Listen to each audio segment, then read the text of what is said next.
All right, well, let's get started, and then if others join us, then all the better. So thank you all for again dedicating your time. This is our second meeting. Last meeting we kind of went over some of the just real basics of like what the city council generally wants us to do. That resolution is available, and I can send that out to anyone who doesn't have it. Or needs access to it again, because I'm sure like me, you all have inboxes that are full of things that are all very important, and then they get lost somewhere. I'm also on double duty today. The youngest one has croup, so I have the oldest one with me. So if you hear a little voice, that is just my assistant for the day. So this meeting, we have a couple things, and I want to respect everyone's time. I know that everyone has things to do. So if we look at the agenda, we wanted to try and select a chair and vice chair, folks who can sort of run these meetings, and all of those types of things. Not that they will be the most important person, but rather just the person who helps with the logistics of that. Then we have some goal settings, and then we need to schedule our next meeting, because the fourth Tuesday of next month is the Tuesday right before Thanksgiving. And I don't know about all of you, but we are planning on getting out of town that evening, so that probably won't be a great time for us. So let's see, 1, 2, 3, 4, we have 6 out of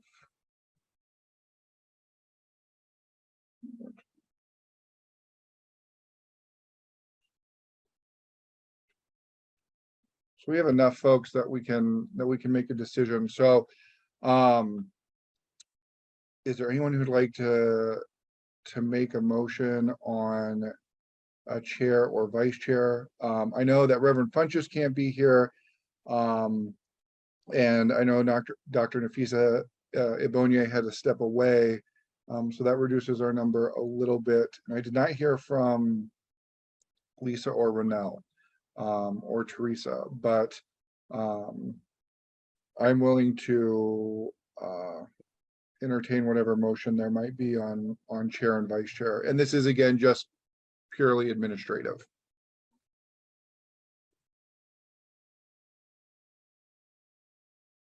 Jonathan, are you willing to serve as chair? Yeah, I can serve as chair. That's not a problem. As long as I have a vice chair that I can be in communication with. It seems like my kids have gotten every illness that there is out there. So I do want to make sure that there is a vice chair that can step in case I have to deal with my first job, which is a dad. So, but I'm perfectly fine being chair. Yes. Jonathan, I'd be happy to step in as vice chair. Okay. I'm an empty nester, so I'm not going to get any of the sicknesses. So can I send some your way? That's very optimistic. That's true. That is very optimistic. So, okay. Then I would like to make a motion that Jonathan be put in the role as chair and Gwen as vice chair. Second. Okay. All those in favor? Aye. Aye. Aye. Any opposed? Okay, excellent. Thank you So both. thank you all for the unanimous vote of confidence. Did So that go faster than you thought? it did. Well, Reverend Funches isn't here to nominate all of us again. So I wanted to talk, we wanted to talk first about resources, which also will feed into the discussion of our goals and those other pieces. And I know that when the mayor and I were coming up with this list, you all, of course, brought your own area of expertise. But we also know that there are other resources as well available in the community. So if, I would like this to sort of start as a place where we know what exists, so that as we set our goals, we can look at what recommendations to make for what should come about, and then what areas we can enhance or further support, if that makes sense. So if anyone has some resources they want to highlight, I can take some notes while you talk through it, and then from there we can move into our goal setting. Don't be shy. I will call on you. Well, in terms of general, like victim service agencies, we have Amani and Waypoint and Riverview. There's the other agent. What is Quinn? What is the one that deals with like homicide victims? Homicide and other resources, homicide and other violent crimes, I think is what it's called. Yep. Yeah. Which actually is under Waypoint now. So Is it? Yeah. Yeah. So we have those kind of victim service type of agencies and resources. There is the Project Safe Neighborhood grant that is in the community. We work with that, and that's the Waterloo Youth Empowerment Program. And that's a resource, small budget. Center here is a potential resource for training options. So those are some of the ones that come to mind. One City has a resource app, so you can find many different resources on there. Elevate, Pathways, Horizons. You can even find churches on there. It has, I mean, we've basically gone off all the paper apps or paper, you know how we used to have the booklets that they'd hand out, or the paper, and organizations like some of the folks that you already listed have gone on and updated their and actually put their information in. So that's on there. I know One Cedar Valley is now working with Mercy One, I believe. We haven't done it yet, but we just haven't had a chance to do it. But to update, there's a link to Mercy One for resources as well on Mercy One's site.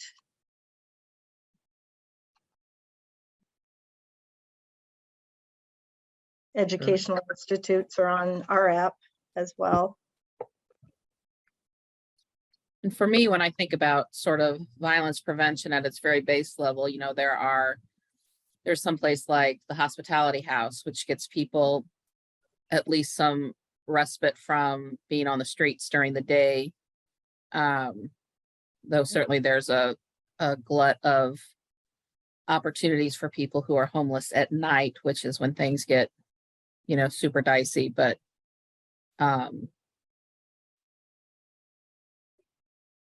same with transportation. There are some transportation options for people to get from one place to another safe place often during the day, but there's definitely not a whole lot of.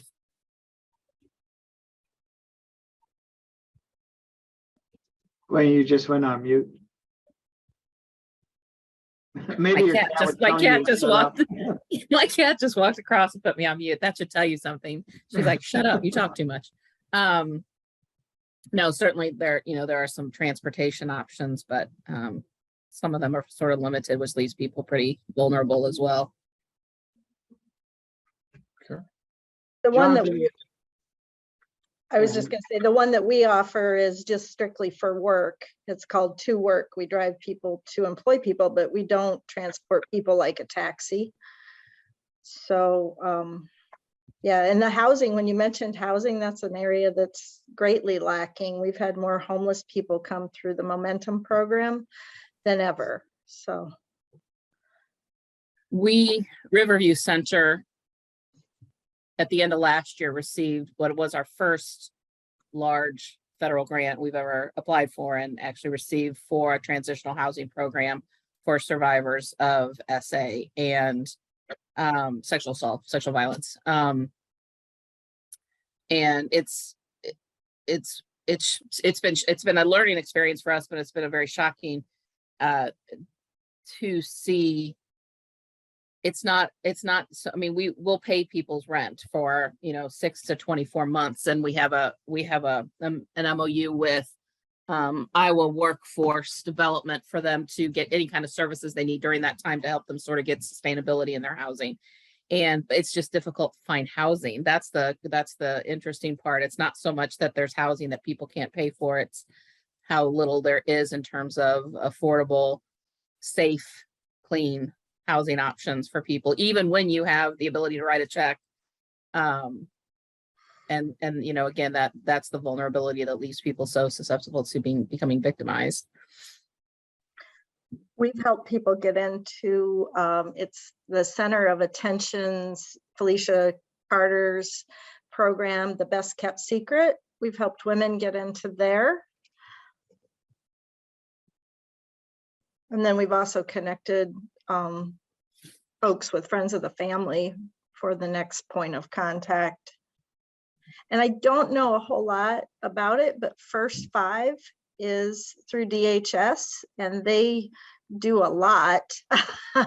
They're on our app, but we need to connect with them to get a little more, because it's broad. Do you know much about them, Gwen?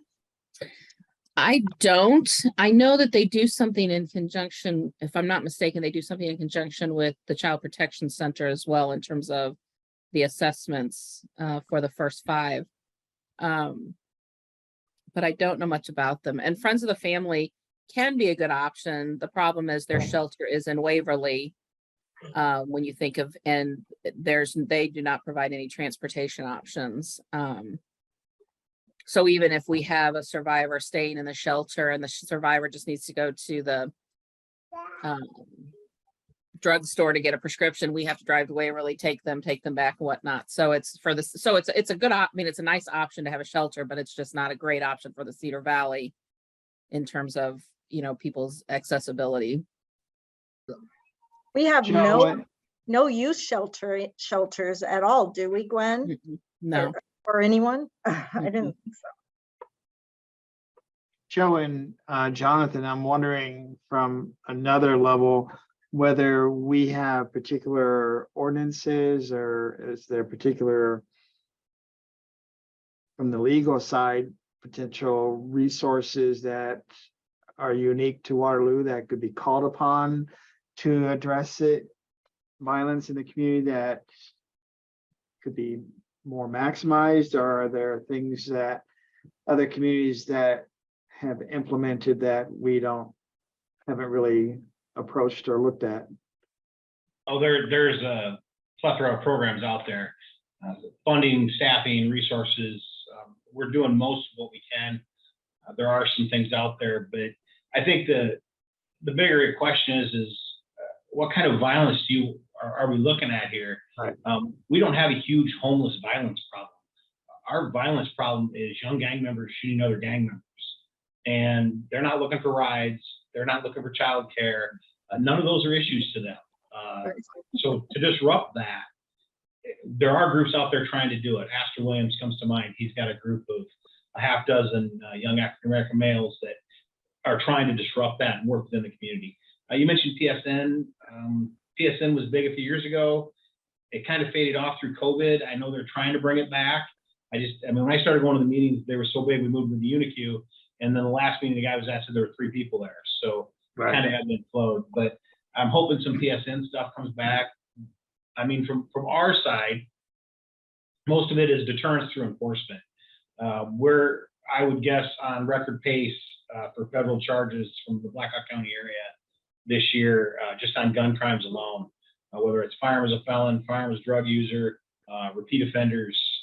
That's kind of our, and PSN had 4 prongs, deterrence and education. 2 of them, those are 2 we kind of focus on. But, I think there's a lot of grassroots organizations out there, whether it's Astor and his group. I know David Goodson had done some stuff a while back. I don't know if he's still doing it. There's a lot of people trying to reach out and help. And I think that's probably, if you're going to target gun gang violence, that's probably the focus, is some of those more grassroots, the NAACP, some of those people that are more boots on the ground sort of thing and are willing to work in the communities. The problem is some of them have found out these, to quote Astor, these kids won't listen. So they just, and Latanya said the same thing. Sometimes I put my hands up and walk away. So I think that's part of it, is we gotta, I think that probably should be, you know, a primary focus star is try to, I don't know, leverage or incentivize or get that grassroots thing going. I'd love to have a gang interventionist. LA has them, all the, you know, Philly, major cities have gang intervention teams. They're expensive, they're personnel, and quite honestly, we don't have them. We don't afford them. We don't have that piece of our puzzle. And, you know, you're probably looking at, to do it right, $500,000 to do gang intervention right in the Waterloo level. I mean, LA obviously it's a lot more than that, but for us, you're probably looking at 5 people to go out and talk to gang members, to go talk to shooting victims, convince them not to retaliate. You know, hey, I got shot, I'm not talking to the cops, but I'll take care of it. And now we have the second shooting, and now you're in prison, and they kind of go through that edge of it. And I don't know how much success LA's had with it. I think a little. Davenport's got a program. I can't think of the name of it right now, that I reached out to them to try to find out how that works for them, but I haven't heard back from that. It's a fairly new chief down there, so I haven't heard back from him yet. So. Have you had any conversations with Creative Visions down in the Des Moines area? No, I have not. It's first I've heard of them. They have a grant with Des Moines that utilizes an interrupters model. Representative Akeo is the CEO of the Creative Visions. One of the challenges in looking at some grants, Joe, do you think if we were to try and pursue funding like that, are the numbers, sadly, and are the numbers high enough that we would, you know, warrant, you know, consideration on that? Or because we're rural, relatively small city, so we're having violence, but when you compare it to LA and, you know, Minneapolis or some of the other cities, we lose out in terms of being able to speak to the need? Or Well, I'm going to be honest, I'm about as apolitical as a person gets, and I generally stay out of that arena. However, we've done very well in our request for federal funding in the Waterloo Blackhawk County area. I attribute a little of that to Grassley's seniority down there. I think he has a little bit of weight for us, and he's familiar with Waterloo. I mean, he's from, you know, kind of the area and sees the news. So I think that helps a little bit. I don't know how much, but we always do fairly well. I think the mayor's connections help us when it comes to that kind of stuff, and his ability to reach out and say, hey, you know, here's what we're trying to do. And we're pretty innovative. I know people don't really see that, you know, from a police department and a city standpoint, we're innovative and we're creative because we have to be. We don't have, you know, thousands of cops sitting around where you can say, hey, go do this. You know, so we're innovative and creative. So I think they like that. I think, you know, there's some grant funding if we can find it. I was working with Dr. Gordon trying to find some stuff, and there's just nothing out there right now. They held up a lot of it in a political battle that will probably sit until after the midterms now before they release any funding. But there's a lot of money that's just kind of, you know, I can't remember the numbers, like 15 billion for law enforcement, another 20 billion for mental health. It's just kind of floating right now until they can decide. And I think they'll probably wait until after the midterm because everybody's trying to use things for leverage, which is unfortunate, but it's the reality we live in today. So yeah, if we could get some grant money, I mean, we've been watching, we got guys look every day, trying to find something that we can, you know, use or utilize. Probably our biggest champion of grants, the VCAT unit. We wrote that grant, I don't know, 10 years ago now. And they started it, we ran it for 4 years, and then we've managed to keep it. And the city supported that unit because their sole focus is on violent crime. That's all they do, guns and gangs. That's pretty much their life. And they're extremely good at it. Have you heard of Mad Dads? I think they have that in South Minneapolis in at Urban Ventures. They also have Johnny Turnipseed's the Center for Fatherhood. Now at Momentum, we've graduated, I don't know how many people we've graduated. We're in term 11 right now, and 85% of the folks have 84% have criminal backgrounds, and 85% have past addictions, are in, they're in recovery and maintaining it. And I have had graduates say they want to give back. So when you talk about streets on their feet on the ground organizations, I was looking at an article that I pulled up and I sent it to Jonathan. And I was writing down some organizations, thinking that maybe, David Goodson would be one, 24/7 Black, maybe Sherman Wise, Elevate, Pathways, One City. And I'm sure there's many more that have people that want to give back and see change. But I've had grads that have expressed that they want to help people to acclimate home. They want to help people to not get back in. I've had past drug dealers come to me and apologize for dealing to somebody that lived in my house and say, that was me. I was the reason they relapsed. So that tells me true change is happening, and want to see that never happen again, or people go down. And some are violent crimes too, have committed violent crimes. So I guess that yeah. that question that Joe asked, I mean, I guess that is the question of, is our focus on gun crime, juvenile crime, gang related crime? I mean, right now, for example, Community Foundation in Cedar Rapids is providing grant money for programs, some kind of programming initiatives on violence prevention. And when we went to them to have a conversation about that, they said, sorry, we're specifically targeting reduction of gun violence. So there is a movement in Cedar Rapids, for example, and there is money being made available by the city. I don't know if it's in conjunction with the county as well, but I know they are specifically looking for programming to target gun violence. I would also, so I guess the question is, I would disagree with Joe in the sense of we absolutely have a violence problem in the homeless community. And, I understand when someone is shot, when there's every night you open the paper or you look at the news and you see it, that of course is a violence issue. But, we deal with a lot of people who have become victims that don't become known to the police, don't become known in the paper. There is a lot of perpetuated violence on the streets, people being assaulted, sexually assaulted, a lot of domestic violence in the homeless community, in the shelters.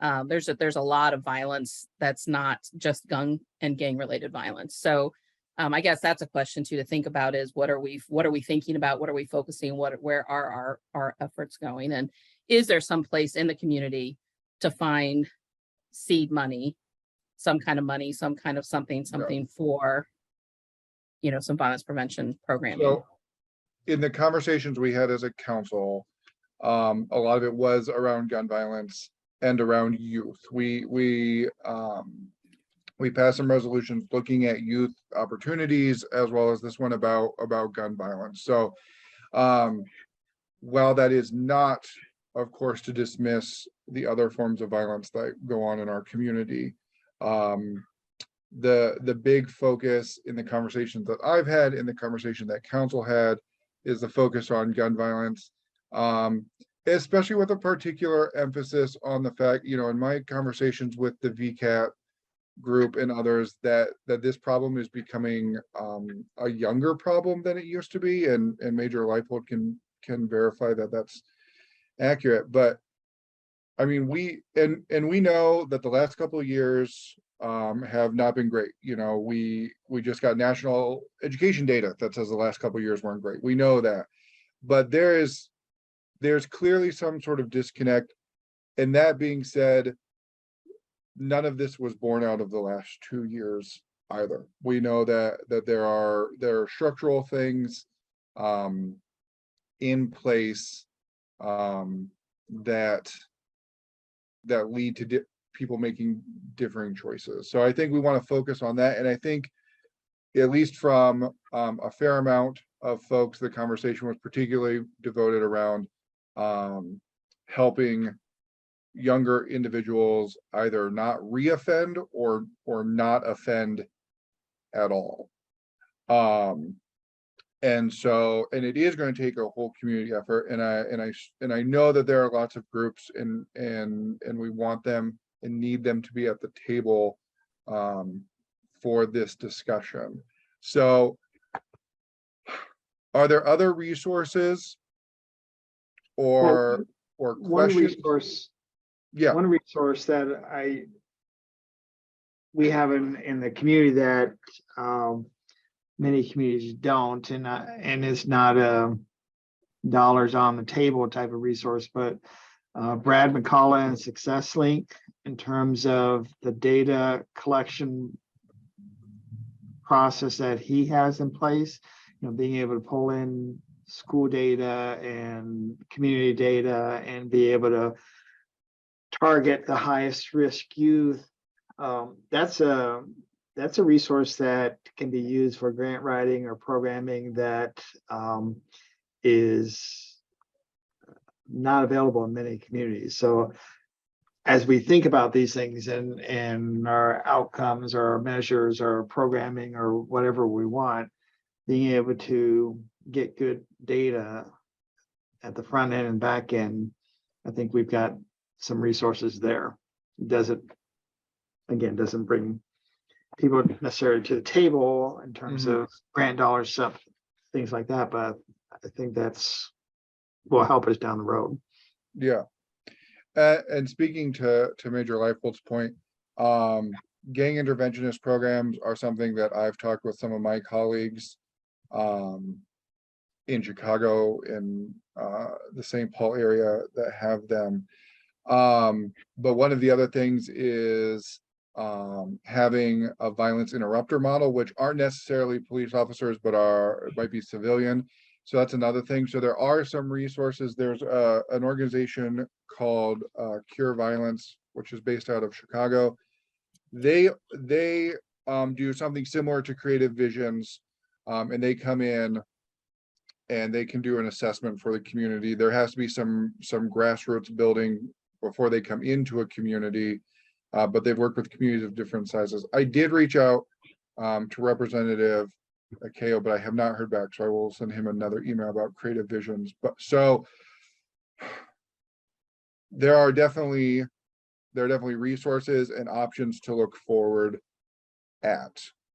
So I think that leads us sort of into the goal setting portion, about how we go about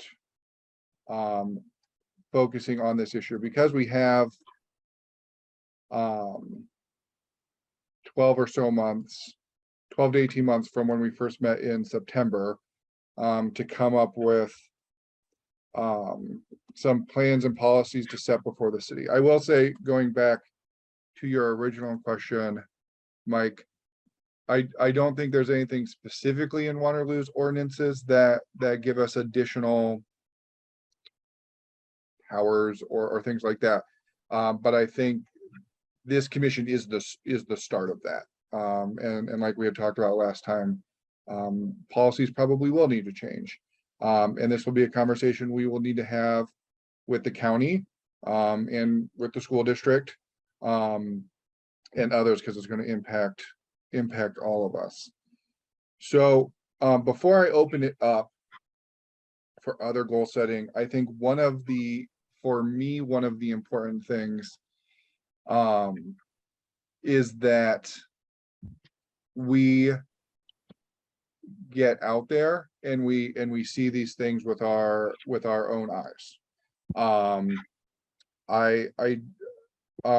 don't want this to be, I don't want us to sort of be perceived as handing something down from on high and then telling people how to fix things. I think we need to go. We have mentioned lots of folks who are doing this on the ground work. Miss Walker is on this group. She's doing on the ground work. So I think it behooves us as a group. Obviously, we'll need to have our sort of administrative type meetings like this, but I definitely think that as much as we can, going out, seeing what these groups are doing, hearing from what these groups need. And I think just as importantly, hearing from constituents of Waterloo, going into the neighborhoods that are most directly affected by this, and having listening posts and letting folks tell us what they perceive. I've already had some of these conversations already with suggestions about what we can do. But I think being out and being present and solving this problem with the community is really important to actually dealing with this issue. So I don't want to put my thumb too hard on the scales, but I did want to evoke what I think is key and critical for us as a commission to do for the community. I agree. Okay. So I think that using my teacher brain, I think we need to start with the end in mind, right? So at the end of this, what in 12 to 18 months, our goal is to have a set of policies, right, to turn into the city, county, school district, community, and say, hey, we think these things are important. That can include personnel, policy changes, just closer community collaboration. So if that's our sort of end goal, 12 to 18 months from now, what are the steps we need to in order to get there? To your point, Jonathan, hi team, I'm Sharice Ortman. This is probably the quietest Jonathan has ever seen or heard. But I'm really taking it all in and learning from all of you. But I'm the secondary curriculum director for the Waterloo schools. And this is near and dear to my heart. I'm from this community and I'm very passionate about some of the cyclical things that are happening, because you're absolutely right to, and are you Chief Leipold? I don't know what your title is. Chief, yes? I'm interim chief. Interim chief, okay. To your point, we too have concerns. We just talked about this at our Ed Services meeting on Monday. We're seeing more of that kind of violence coming into our schools than what we remember having in the past. So, I'm a kid I was in the Waterloo schools in the late 80s and 90s when a lot of this was starting, and included some of my friends who ended up going down up this path and had family that went down this path. And I think there's a couple things here. Some of them are now in society, and I think we could pull them into the schools and maybe start some organizations. And I would love for all of you to come into the schools. We have a couple buildings in particular, one of them being our middle school, where a lot of this from the street is coming into the schools. So more than what we've seen before it would sort of stay on the peripheral. And there might be this kind of feeling that was happening, but it would happen after. And now we're seeing a lot more of that aggressive behavior, with some of them being gang members, young gang members, as you said, really bringing it into our buildings. So we too would love support. We would love for anybody on this council to join us and do some walkthroughs in the schools. My husband's an assistant principal at West High School, and I know he's talked about starting like a group council and including some of our students who are maybe some of the kids that are influencers in a negative way, and turning that into them using that leadership and strength in a way that, again, can maybe dissolve some of the things that are happening. And to your point, as far as the reactive, I would love to say to the proactive end, I'm really passionate and been working very hard this year and last year with new curriculum that's about titled My Perspectives, so that kids can have these big global questions about humanity and really sit and talk about them and think through it together, and trying to get students to collaborate more instead of just kind of off in their own little space in their own place, putting down the technology so that they can look at, the social cues and the emotional response, and know that maybe we're more similar than different, and try to bridge some of that from an academic and emotional intelligence standpoint earlier, and getting kids kind of in a collective space where they can have good conversation about, topics that are painful. What is hatred? What is racism? What is poverty? And let the kids solve it. So we're really trying to be academically proactive, but I would love it if we could get some feedback from this team. We're working hard on our end to come up with ideas too, so we feel it in the schools. Teresa, I think you bring up a really interesting point of initiatives or curriculums that are already being used for whether they're specifically titled violence prevention programming or other types of socio-emotional development or those kind of things that are led to, greater empathy, which leads to, whatever that looks like. It would be interesting, I think, or not, I think it'd be important maybe for us to have a good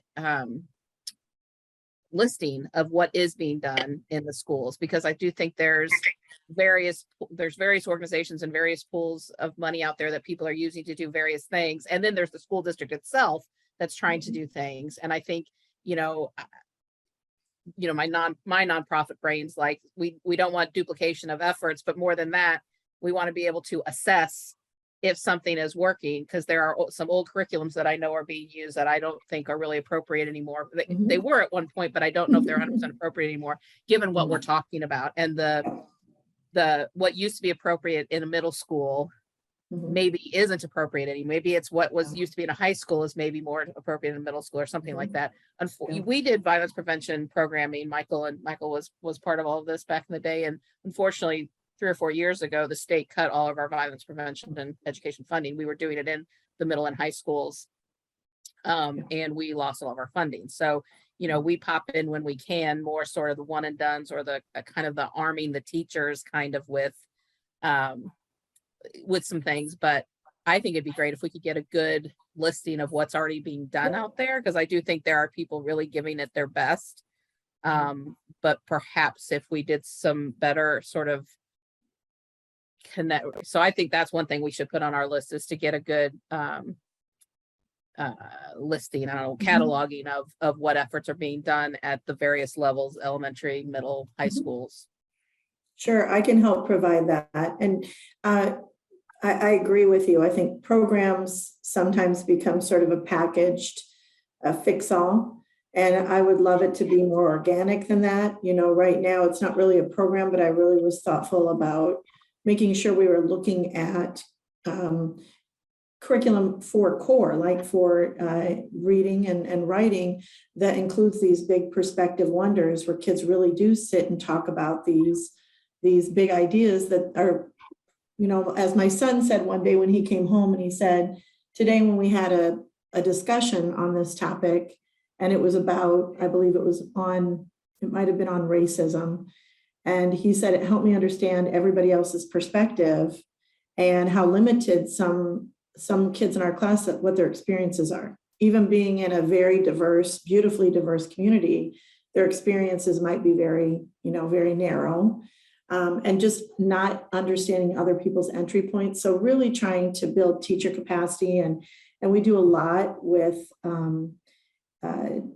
just some of those things that we still see. We have a lot of white teachers who are doing their best, but there's a lot of different ways and biases out there of how we can turn off a kid instead of pull them into, into the conversation. So I think it's a big system. It's big system work, but I can definitely provide at both all elementary, middle, and high school level, some of the things that are already in place and how we're trying to open up spaces for all kinds of kids for different experiences, and share that with all of you. And maybe that would be a good perspective to know what's already happening. Sharice, do you know whether Waterloo has pursued any of the federal grants that have come out to address violence out of the STOP program or the Project Prevent grant program? That would be, I'm in ed services, so for the education end of it, but student services, but I'll ask, we have a new student services director this year, Sheena, And that might be one that she's looked into. I know this was a conversation that we had at district leadership team with the superintendent just recently. So hopefully now there's some other places that we're looking. The center here, we utilize the Mentors in Violence Prevention MVP as one platform to engage students in leadership in terms of violence prevention, primary prevention. We have had a grant with the Department of Education called Project Stop, Schools, Teachers, Officers Preventing Violence. And that grant was scheduled to end on September 30th, but we've received a 6-month no-cost extension. So we are inviting additional schools to be part of that cohort. And so, Waterloo may, and that they didn't know about the opportunity. That's an opportunity. I also have, and that Project Stop came out of the Parkland shooting, so it's federal funds, and I think I read today there's been 40 some odd school shootings this year with injury or fatality. So I doubt it's gonna go away. So that in this last round, it was specific. When we received it at the Department of Ed, it was for the state. The last call was school specific. So that may be a resource down the road. And then the one that I referenced here that I just saw is called Project Prevent Grant, and it's grants to local LEAs and schools can be considered that impacted by community violence and expand the capacity of LEAs to implement community and school-based strategies to help prevent community violence and mitigate the impacts of exposure to community violence. So that may be in range of awards was 250 to 800. So the deadline was October 3, but so some of those grants are probably going to come around as well, but knowing what, as the conversation's been saying, what's happening in the schools are already. I don't want to stop the flow of conversation, but I did want Ms. Walker to have an opportunity to introduce herself, if you wanted to, and then we can get you caught up, Ms. Walker, and then we can get back to our goal setting if you desire. Thanks, Jonathan. Yeah, I don't mind introducing myself. My name is Rainiel Walker, and I am the founder and CEO of Beat the Streets, which is a nonprofit that I started back in 2019.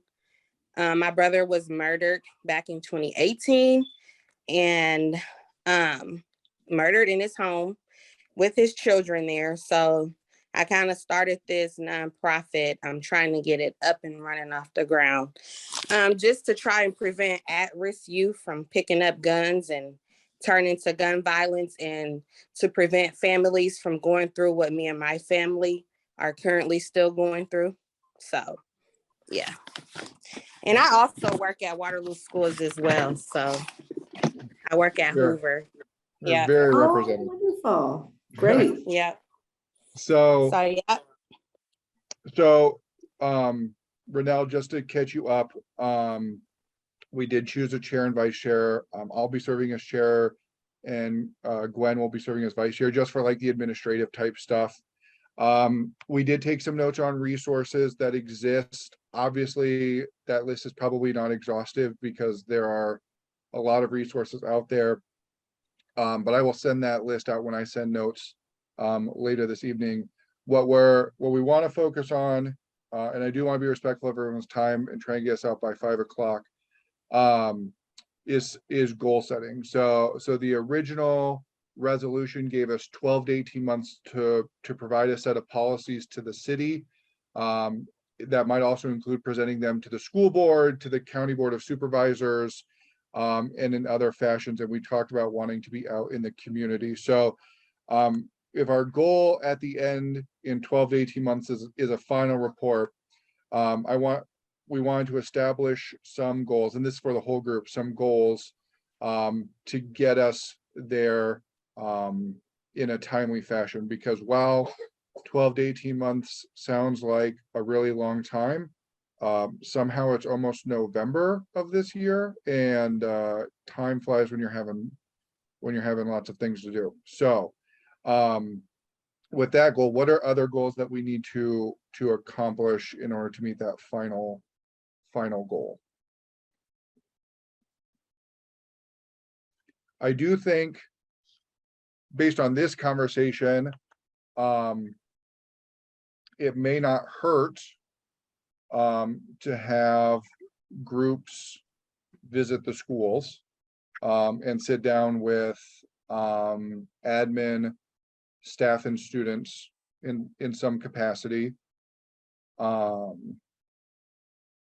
I think, and I don't want to speak for the groups that are doing this work, but, and correct me if I'm wrong, Ms. Walker, but I think a really important part would be meeting with groups like yours, what Astor Williams is doing, Corey Mohammed, and other groups who are already on the ground, because like Gwen said, we absolutely do not want to reinvent the wheel or take away resources that could be going to do things. So I think that's an important piece. And I think we do have to meet with your everyday Waterloo Louian and see where they're at as well. So that seems like something that we may want to start soon. I know that we are entering into the holiday season, and people's schedules get crazy, but we might want to start fielding these conversations and preparing to get out there, if that makes sense.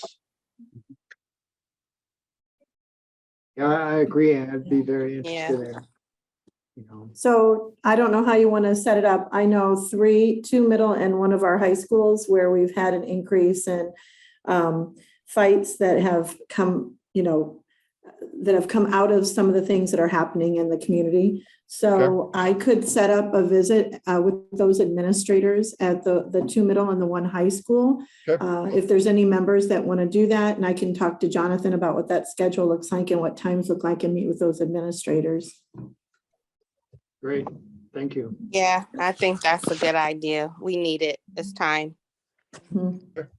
I see a lot inside of the school, so Mhm. yeah. Yep. Okay. If, in my role as vice chair, if you wanted to make sure I had good contact information from everybody in this group, Sharice, you and I could connect and I could just Okay. distribute, I could help with that kind of that Thank you. scheduling piece. And Okay, Yes, great. if Thank there- you. I do think communication is important. So if there is an email or a phone number, like texting for me is something that I can do a little bit easier during the day than an email. So we can send out that information, Gwen, if you want to be in charge of a contact list. So Sharice, why don't we start looking at meeting with the schools? And this Yeah. obviously is what works with people's schedules. Mhm. I know I've had some meetings at the Jubilee Freedom Center, so I will talk to Reverend Funches about possibly using that for a community meeting. We will want to talk about how we communicate that out to the public in general, because just social media is not enough, which is very valid. And then I don't know all of the folks who are doing stuff on the grassroots level. I know obviously Ms. Walker, but if there's someone who has more contact with those groups and wants to start trying to put up a meeting with them, that might also be helpful moving forward. If someone has contact information for Astor or Corey Mohammed, obviously Renell, will want you to be there as well. So does anyone? Jonathan, I already emailed Astor during this meeting, so I'll see if he gets back to me. He's usually pretty good. But I think that should be one of our shorter term goals, is to identify these grassroots. I don't think we'll get them all. There's everywhere I go, there's the grassroots efforts, and I think we need to get them involved. We need to let them have a voice and hear what they see and hear, because they're on the ground. They know what's going on.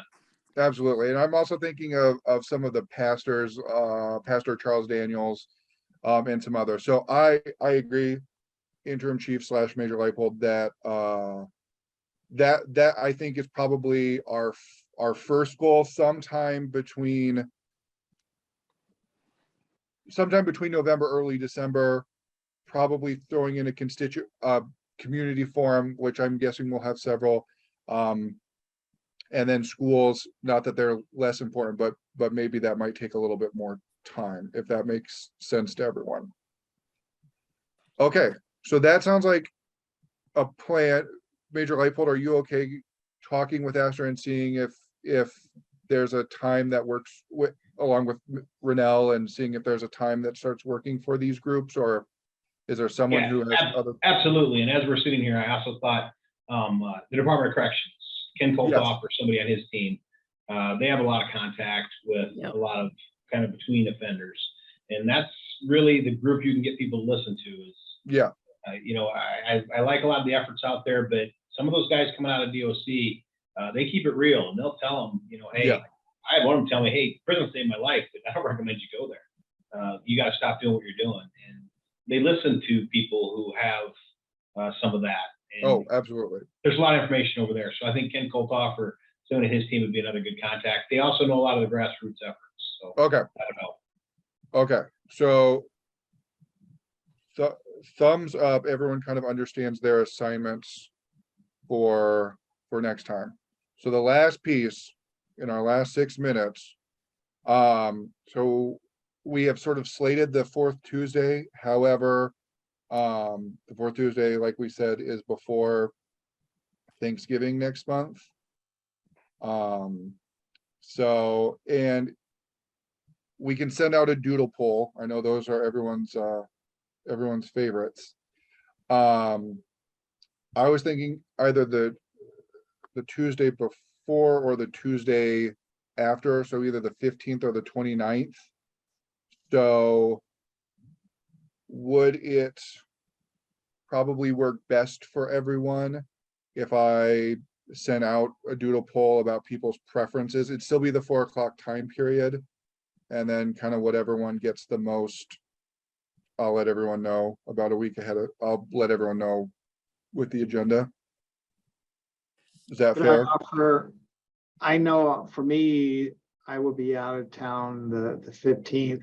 If we're able to get some of these meetings set up, or maybe, you know, the first 3 weeks in November or so, trying to get to spend the time out there and then bring that information back, or maybe it will take that long to get some of these meetings set up. But for me personally, the 15th is I'll be at a conference, so. Fair enough. And Jonathan, I know you're sending something, but I have, we have 8th grade high school scheduling meetings at the different middle schools in the evenings. So I'll be out the 15th, but could do the 20, I think you said the 29th. Yeah. Was that the second option? Okay. So, all right. So let's do this. Let us aim for sort of our next commission meeting to be on the 29th at 4 o'clock. And then let's work in the next couple of weeks before Thanksgiving to have this meeting with folks who are doing the work on the ground already, with as many commissioners as we can. And yes, that is a super, thank you for that reminder, Michelle. On the 18th, we are slated to be the morning session of the UNI's Systems of support. Yes, thank you. I was absolutely blanking on the name.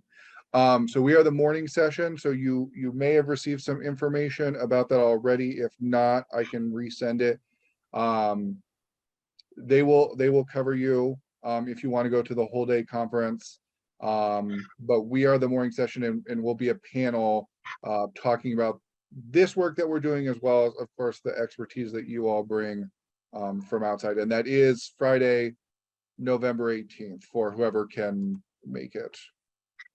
Jonathan, Jenny will probably hate me to throw this out there. Jenny Becker is the point person on this from the Department of Social Work, but that may be a opportunity to gather input from participants there on if we're having people there that are working systems of support and the theme is violence, being able to collect in some forum thoughts, feedback from them on what's needed or the resources or just to utilize that opportunity. Now, I say that since I'm not going to be able to be there because I'm still at that conference, but given the people that are going to be attending, let's ponder how we might, if at possible, utilize that opportunity to gather input. Yeah, no, absolutely. I took the morning, but as professional development, but I can have the conversation about possibly being there the full day, and if others can be there the full day, and we can Either. also debrief that at our 29th meeting, because I absolutely agree. We should be like sponges, and anywhere there's something that we can take in, we absolutely should. I completely agree. So I don't know if I'll be able to make it because I work through the day. yeah. Excellent. So it is 4:59. Is there anything else for the good of the group? I will send out notes either later tonight or depending on how everyone's feeling sometime tomorrow about this session. Can you just add the resolution onto there again, Jonathan? Because I know I have it in my email, but Yep. I if you could can, just slap it on there, that'd be great. yes, I can send that. And then send whatever your preferred contact means to Gwen and then start talking to your people. Perfect. All right, well, you all have hopefully a warm rest of your evening. We'll be in contact, and if you have anything, please feel free to reach out about whatever you need. But thank you again so much for your service.